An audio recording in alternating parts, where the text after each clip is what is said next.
Just give me the meat. But the keys are all here, all in the golden afternoon, full leisurely we glide. For both our oars with little skill by little arms are plied, while little hands make vain pretense our wanderings to guide. None of that makes any sense, but it's a secret code.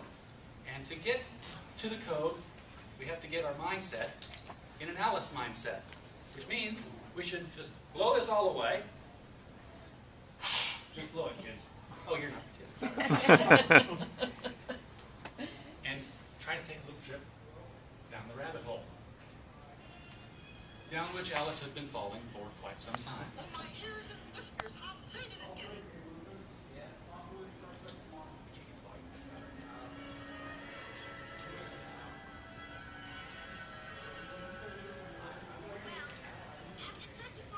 I shall see nothing of tumbling downstairs.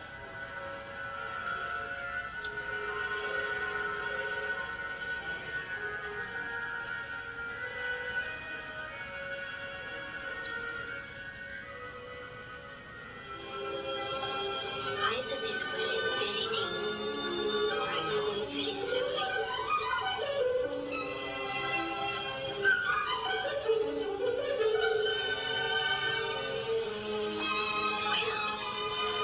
After such a fall as this, I shall think nothing of falling downstairs. Who said that?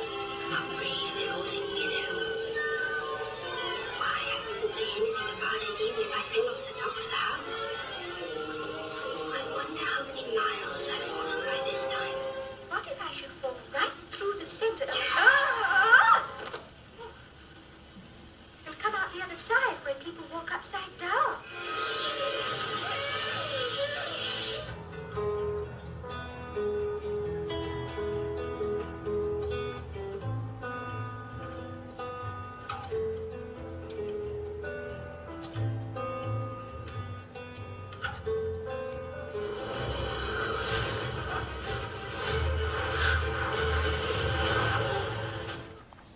Is that all visible? Do we have need to bring the lights down or anything?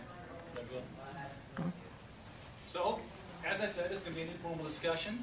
There have been a number of films about Alice made already, and that wasn't even half of them. I couldn't find the silent movie clips or the plays that Lewis Carroll directed himself, since he was the first one to bring it to the stage.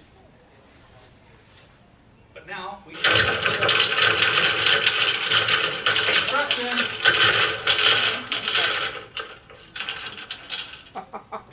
So let's bring the poem back, and we will see if we can't make a little bit of sense out of this. Now, all in the golden afternoon. What afternoon? Which was that? Who's talking here?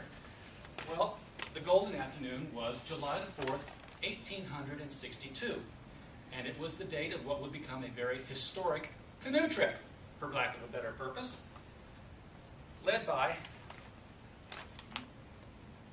practice these things, led by this man, Reverend Charles Dodgson, who later became known as Lewis Carroll. But he was not alone in the boat. He also had with him this guy, Reverend Robinson Duckworth, both of whom were instructors at Christ Church College in Oxford, England. They worked for Dean Henry Little. And one of the things that Dean Little liked to make sure of was that his dons were kept busy. So on this particular day, he said, "Guys, I'm real busy at the house here. I want you to pack up a picnic and get my kids out of here." So these well-educated theologians and mathematicians were, for the day, babysitters. And they were babysitting. I swear I made these things pop up better. These three girls. Lorena Little, Edith Little, and the star of our show over here, young Miss Alice Little. There she is. Isn't she pretty? So now we know all in the golden afternoon, full leisurely we glide in a boat. For both our oars, yes, boat, with little skill by little arms are plied, while little hands make vain pretense our wanderings to guide. What he's telling us here is that while he was babysitting, he and Duckworth were in the end of the boat eating the picnic lunch, and the girls were doing the rowing, the littles, their little skill with little arms, their little hands. It was a pun that they used on the family often. So the boat was just kind of going here, going there, they're going down the Isis, trying to get to Godstow. They eventually get there. But they get their revenge on him because he was a bit of a storyteller, and they knew it.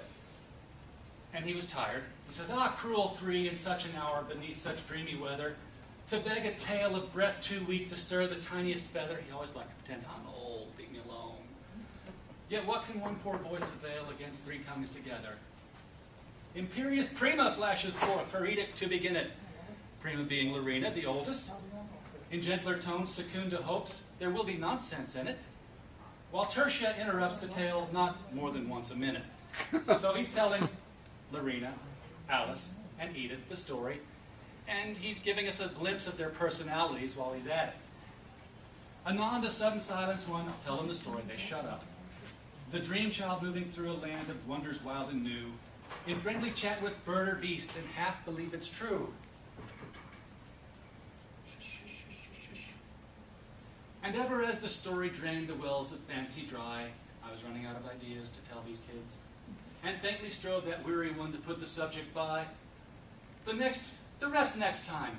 It is next time, the happy voices cry. He couldn't get them quiet. Thus grew the tale of Wonderland, thus slowly, one by one. Its quaint events were hammered out, and now the tale is done, and home we steer a merry crew beneath the setting sun. That's the origin of the story. It was a boat ride, it was a picnic, it was oral tradition that he told them this. And eventually she came to him and said, "I really, really like that story. Would you write that down for me?" And he promised he would, and several months later he did deliver a handwritten manuscript, which still exists to this day. It looked like this. He was more than just a writer and a mathematician and photographer. He was also a pretty good sketch artist, a bit of an artist, it's a designer. So the original Alice in Wonderland pictures were actually done by Lewis Carroll, not by John Tenniel. And you can actually find this on the Gutenberg Project and read through it. The text is actually different than what Macmillan published, so there were story variations already. And this is interesting. This was, the last page of the book actually had a photograph that Lewis Carroll took of Alice that was taped here. And it wasn't until a number of years ago, recently, that the adhesive wore off the picture, and as they were moving it, it fell off, and revealed that he had actually done a sketch of Alice, which had been covered up by the photo. So that was a nice little discovery that we had just recently. Not a bad likeness. Question. Yes? Has anyone transcribed the original text, or is it only in the manuscript form? There is a reprinting of the original text. Stop. Go back to that previous one.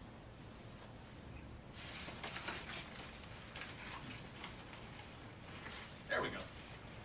Yeah, the text has been reproduced.